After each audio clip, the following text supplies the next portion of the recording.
discrepância financeira, a gente eliminou o Flamengo e temos tudo para eliminar o Cruzeiro também. E diferente do jogo do Flamengo, hoje a gente teve mais posse de bola do que o adversário. O adversário fez 25 cruzamentos e conseguiu um gol que desviou na gente e a bola entrou. Então, assim, a gente sai vivo.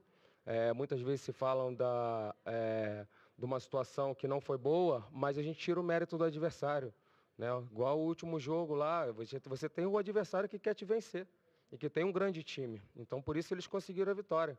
Mas a gente tem totais condições, assim como foi com o Flamengo, da gente conseguir a vitória em casa. Jair, aqui no meio, boa noite. Bem no meio aqui mesmo, na sua frente.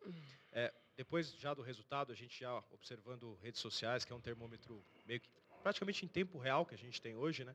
A gente vê muitos torcedores do Corinthians dizendo assim, é possível, a arena vai fazer com que o Corinthians seja campeão, a torcida lotando o estádio, o treino aberto, a pressão, enfim. A gente não vê ninguém falando, um grande jogo de um atleta ou um cara vai decidir, um craque vai decidir. Então eu queria te perguntar, assim, pelo pouco tempo que você já tem de clube, já conhecendo, o Corinthians precisa de alguma coisa a mais do que o seu trabalho dos jogadores, para compensar essa diferença técnica que ele perde para o Cruzeiro? Então precisa ter uma espécie de um doping motivacional, assim, de um treino aberto, assim, algo diferente do campo para poder ser igual ao adversário?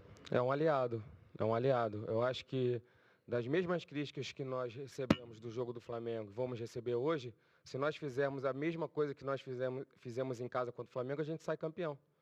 Então é só fazer o que a gente fez, né? A gente, de repente, não fez um grande jogo de novo, jogando fora, mas podemos repetir o grande jogo em casa e sair campeão. Então, se for para fazer esse comparativo, que vamos ver pelo lado bom. Porque a gente já mostrou uma vez que a gente em casa é muito forte, podemos mostrar a segunda e comemorar com a nossa torcida. Jair, aqui na sua esquerda, você cita que o Corinthians teve mais posse de bola, mas finalizou muito pouco e quando tentou a jogada de cruzamento, encontrava um Dedé e um Léo bem maiores do que os jogadores de frente do Corinthians. Por que hoje você decidiu não colocar, por exemplo, o Jonatas, que era um cara que poderia brigar entre os zagueiros, para a gente entender mais ou menos as estratégias que você utiliza e pensa para o jogo? Porque o Jonatas vem de lesão, o Jonatas tem uma minutagem muito baixa e ele está sem ritmo. É difícil você botar um jogador sem ritmo num jogo desse. Lógico que ele seria o ideal para um jogo como esse, mas pela falta de ritmo dele e a sequência que ele teve de lesões, por isso ele não entrou na partida hoje. Se ele tivesse numa condição melhor, ele seria uma boa opção para a gente. Uma pena que ele vem se machucando muito e tendo uma minutagem muito baixa. Então, no momento decisivo, é difícil você contar com um jogador que está com essa minutagem muito baixa. Por isso, a não opção dele.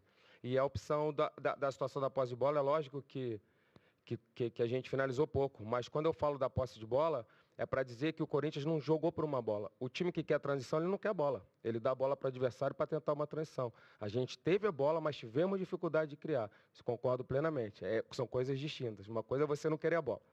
Toma a bola aqui que eu não quero. Uma coisa é você ter mais a posse de bola e não ter efetividade. Nós sofremos com a efetividade. Sofremos em criar. Realmente criamos pouco, você tem toda a razão. Mas a posse de bola mostra que o Corinthians não jogou por uma bola, porque senão nós não teríamos. Fica claro isso ou não?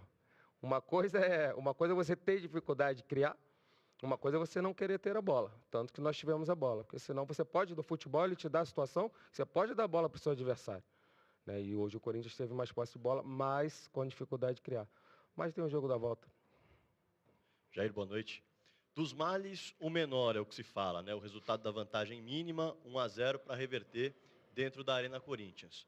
O que eu te pergunto é o seguinte, nesse momento, dá para dizer que está 50-50, mesmo com a vantagem mínima para o Cruzeiro? Não, o Cruzeiro tem uma vantagem. Lógico que tem uma vantagem. Se eu tivesse essa vantagem também, estaria feliz.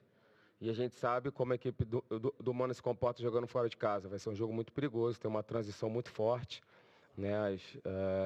As melhores chances da equipe do Cruzeiro foram construídas em transição hoje, com erros nossos. A gente sabe, a gente estuda bastante. E a gente se preocupou muito em fechar o corredor central, porque o maior número de gols que a gente analisou foi pelo corredor central. E como a gente fechou bem esse corredor, acabou criando esse número de chances de cruzamentos. Foram 25, se eu não me engano, e a gente acabou sofrendo um gol.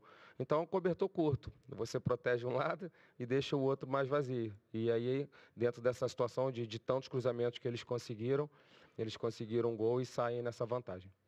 E o Mano Menezes, agora há pouco, falou o seguinte, né, Jair? Falou que o Corinthians vai ter que se expor agora no jogo de volta e vai ficar do jeito que o Cruzeiro gosta de jogar, no contra-ataque. E você citou agora que tentou fechar o corredor central e você vai ter a volta do Douglas, que é um cara que sai muito mais para o jogo.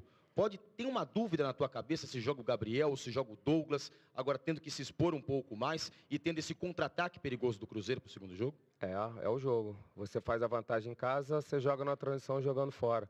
É lógico, ele conseguiu a vantagem, a gente sabe que ele vai jogar assim, mas nós temos a nossa estratégia para conseguir. E sobre o Douglas, a gente vai